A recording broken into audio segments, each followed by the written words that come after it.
Doctor Malathi Shetty Manur ಸಾರಥ್ಯದ ಅಮೃತ ಪ್ರಕಾಶನ ಪತ್ರಿಕೆಯ 8ನೇ ವಾರ್ಷಿಕೋತ್ಸವದ ವಿಶೇಷ ಸಂಚಿಕೆ ಬಿಡುಗಡೆ ಕಾರ್ಯಕ್ರಮವು ಮಂಗಳೂರಿನ ಪತ್ರಿಕಾ ಭವನದಲ್ಲಿ ನಡೆಯಿತು.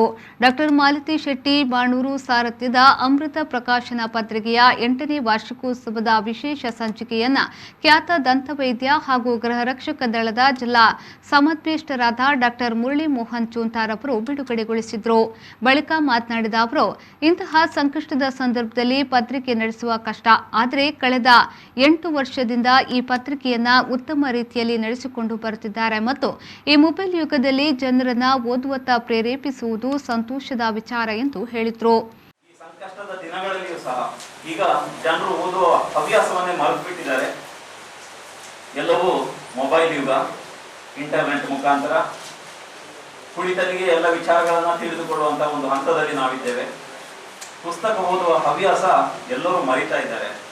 ಇಂಥ ದಿನಗಳಲ್ಲಿ ಒಬ್ಬರು ಮಹಿಳೆಯಾಗಿ ಅವರು ಒಂದು ರೀತಿಯ ಒನ್ ಮ್ಯಾನ್ ಆರ್ಮಿ ಕಳೆದ 8 ವರ್ಷಗಳಿಂದ ನಿರಂತರವಾಗಿ ಒಂದು ಪತ್ರಿಕೆಯನ್ನು ನಡೆಸುವುದು ಅಷ್ಟು ಸುಲಭದ ಮಾತಲ್ಲ. ಈ ನಿಟ್ಟಿನಲ್ಲಿ ಬಹಳ ಶ್ರಮಪಟ್ಟು ಮೊದಲು ಪತ್ರಕರ್ತೆಯಾಗಿ ಕೆಲಸ ಮಾಡ್ತಾ ಇದ್ರು ಅಂತ ನಾನು ತಿಳಿದಿದ್ದೇನೆ. ನಂತರದ ದಿನಗಳಲ್ಲಿ ಕನ್ನಡ ಸಾಹಿತ್ಯದಲ್ಲಿ ವಿಶೇಷವಾದ ಆಸಕ್ತಿಯನ್ನು ಬೆಳೆಸಿಕೊಂಡು ಒಂದು ಪುಸ್ತಕವನ್ನ ಆರಂಭಿಸಿ ಅದನ್ನ ಮುಂದುವರಿಸಿಕೊಂಡು ಹೋಗುವುದು ಬಹಳ ಶ್ಲಾಘನೀಯವಾದಂತ ಕೆಲಸ.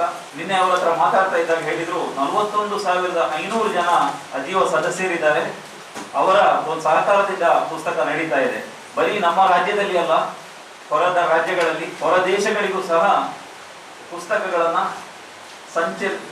ಸಂಪಾದಿಸಿ ಅದನ್ನ ಕಳಿಸುವಂತ ಕೆಲಸವನ್ನ ಅವರೊಬ್ಬರು ಮಾಡ್ತಾ ಇದ್ದಾರೆ.